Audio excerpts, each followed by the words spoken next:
Welcome, Rangers fans, to another midweek coaches show. And as we do each week, we'll recap the previous week in Smithson Valley Athletics and then talk about the games to come and in the next week. And we've got some sports winding up, some still in progress, and of course, some are beginning. So it's that time of year where there's a lot going on. And football is one of those sports that is still ongoing. You know, we finished our regular season last Friday night. We played over at Seguin and won a big, what was it, 56, is that correct? 56-0 win against Seguin to close out the regular season, to finish with a 9-1 record, a 7-0 undefeated district record. So that makes us district champions for the second year in a row. And so very proud of that win. Didn't necessarily see that margin of victory coming. We, have a great deal of respect for Seguin, but I think we played well. I think our kids showed up defensively, offensively, had some big kicking game plays, and we put together a good performance last Friday night over at Matador Stadium in Seguin. And Coach Westerfer, we got our second shutout of the year, and with as many offensive weapons as they had, that I don't want to say it's a surprise because, we're always hoping for the best, but I'm not sure too many people saw that coming. No, sir, and that's a team that's been scoring a lot of points all year. I was really pleased with our kids. They tackled well, I thought, and really pleased, because we were able to build a lead and played a whole lot of kids in the second half. Right. And the kids that worked really hard in practice all week, they did a great job of going out there and executing and keeping them stopped, and had a couple of big fourth down stops in the second half with our backup units, and really pleased with their play, and the way they executed and did their jobs when they were in there. Well, and of course they had an explosive running back that we held mostly in check throughout the night, and an excellent passer and several good receivers. Struck upfield a little bit, a couple of times, but we were able to stop the drive at the end. Okay, they got a 25, 30-yard throw, but let's stiffen up and stop them. And they went for it 6 times on fourth down, and we were able to stop them 5 of those, which is huge. That's a turnover on downs, and it gets the ball back to our offense. And Zach Genrick got his 3rd pick 6 of the year. Really proud of him, and he's always been a great player, and he's been in the right place at the right time, and scored, I guess, 4 times in the last few weeks. Yeah, he's starting to think he's an offensive player there, but.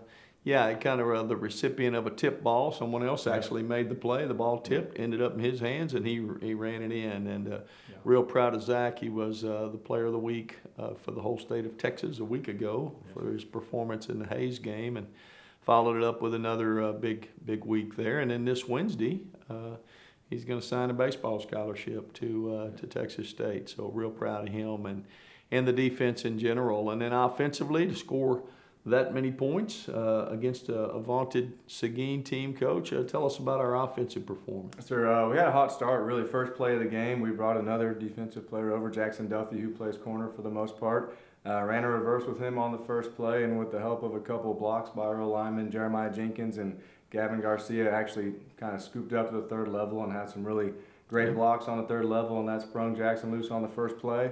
It's always good to start off hot, and that kind of did it for us. And then just some explosive plays throughout the game. Guys like Cole Freund, who he just put his fingerprints all over the game, whether it's blocking or catching or running. Had a reverse for a touchdown as well, really impacting the game in several different ways. And then, to piggyback off what Coach Worsfer was saying, our backups got to play a lot of the second half, and we didn't really have a drop-off. They went in and executed. Daniel De Hoyos had a really long run for a touchdown. Then Dominic Tototo came in late and punched one in as well.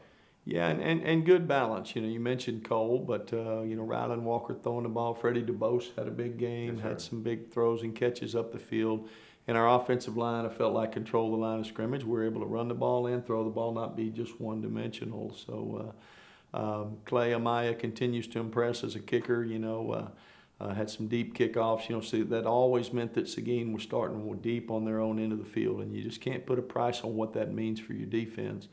When they run out there after a kickoff and the opponent has a long field. So that does finish the regular season for us. As we mentioned, that's 2 7-0 district record seasons in a row. So we're very proud of that. But, of course, what does that mean? That qualifies you for the postseason. And unfortunately, when you make the playoffs, you don't get to play any bad teams. And Georgetown Eagles, a team that just went 3 rounds in the playoffs a year ago. We kind of drew the short straw, and they're coming to Ranger Stadium this Friday night for the first round playoff game, and we'll talk about that game. But before we do, we're going to do, as we always do, we're going to toss it over to Melissa Miller, our Assistant Athletic Coordinator. She's going to take us through the previous week at Smithson Valley and what's ahead coming up the following week. And we'll turn it over to you now. Take it away, Coach. Thanks, Coach Hill. Congrats to you guys on another win, district championship. We look forward to following you through this postseason run. Speaking of postseason runs, volleyballs came to an end last week. We, as the 4th seed, took on the number 1 seed, Liberty Hill, out at Johnson City High School. We had a great turnout. Good student section. Our sub-varsities were there. Super proud of the way the girls competed. They lost the first 2 sets by 2 points, really in it until the last minute.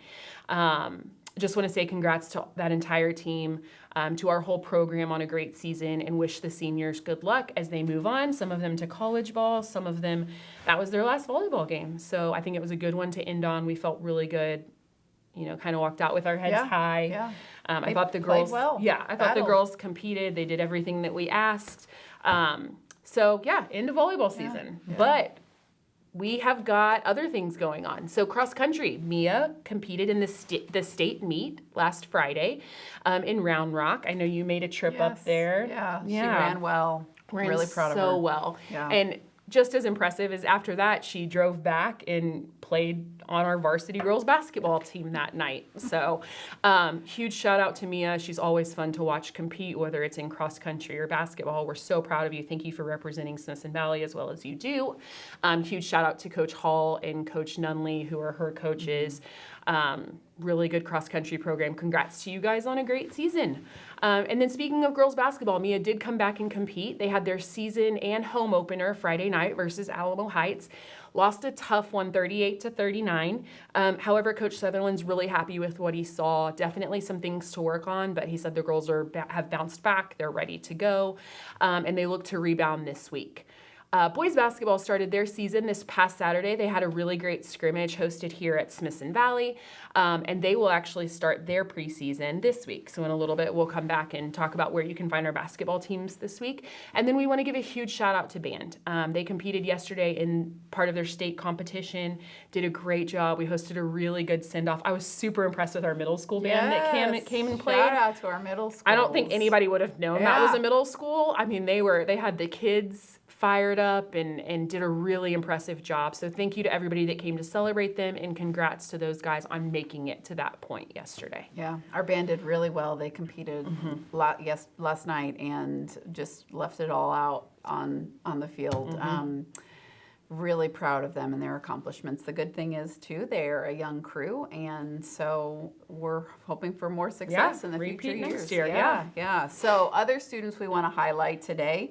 We just had a ceremony for our National Merit Scholars. So we have a couple of kids. We have a total of 84 kids that got an award, so that's very impressive. But we want to highlight specifically, we had 6 students who got commended awards and one semifinalist. So our commended students were Nicholas Dudzikowski, sorry if I butchered that. Yeah, you're good.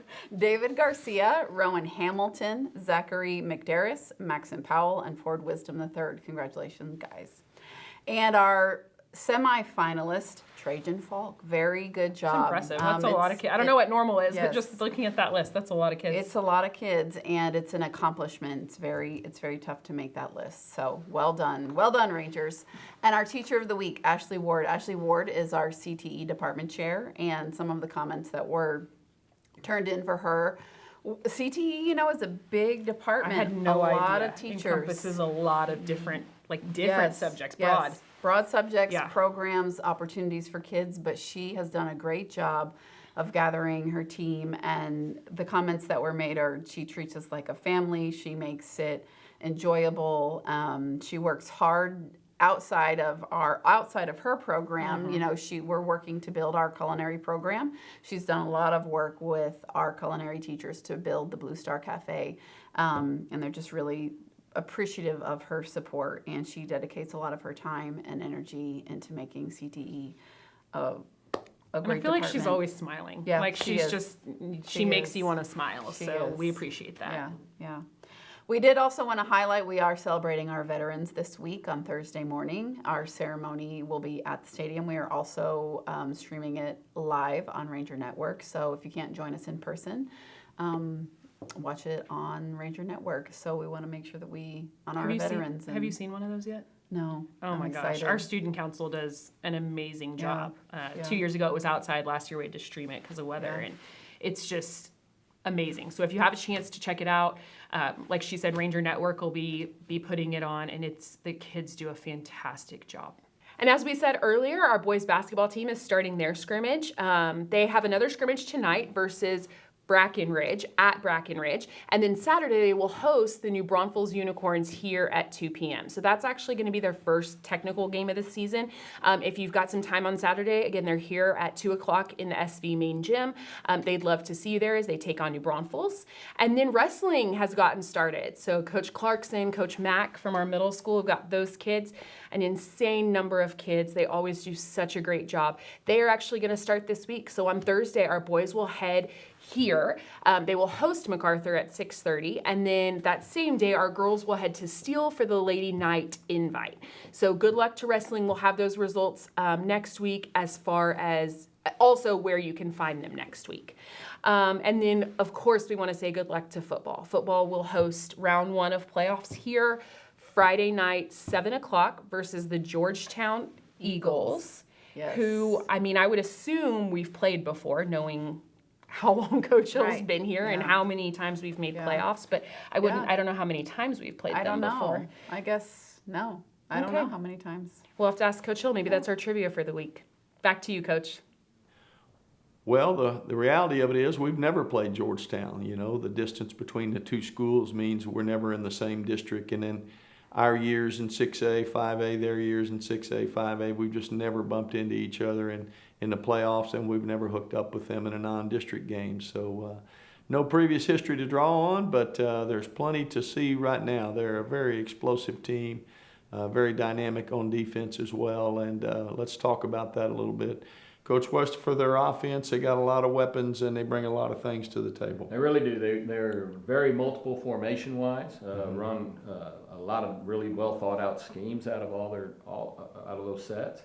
We'll have to really be on our business as far as lining up and making sure they don't get us with some tricky formation or something like that. But then they're doing it with really good players too. Their quarterback's a returning starter from that 3-round playoff team last year.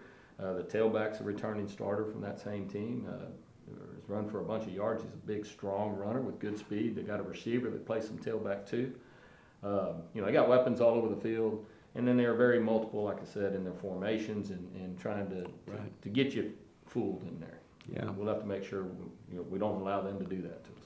Well, defensively, they've got some good players, and they're a bit multiple over there as well. Absolutely, yeah. Really talented on defense. There's not a weak spot on their defense. Any of the 3 levels, some really big and strong, talented defensive linemen, but multiple just like they are on offense. They bring some different blitzes that, we've seen a few of them throughout the year, and there's a few that are kind of exotic blitzes that we haven't seen before, and they're really good. They're not just bringing guys randomly. They're very gap sound, and it's not just random. It's not chaos. There's a plan to it. And they're well coached with it. So we'll have to be ready to handle all these different styles of blitzes they can bring, some different variations in the secondary, whether they're moving to a cover 3 shell or staying in a cover 4 shell.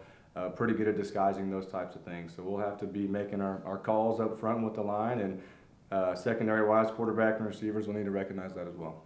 Well, just what you would expect when our district plays this 11 5A district, which is so well thought of with Georgetown and Cedar Park and College Station, A&M Consolidated, teams that have had historic deep run, state championship pedigree. And so here we go. But our game, our first one, will be against Georgetown this Friday night at Ranger Stadium at 7 o'clock. It'll also be broadcast live on the Rangers Network.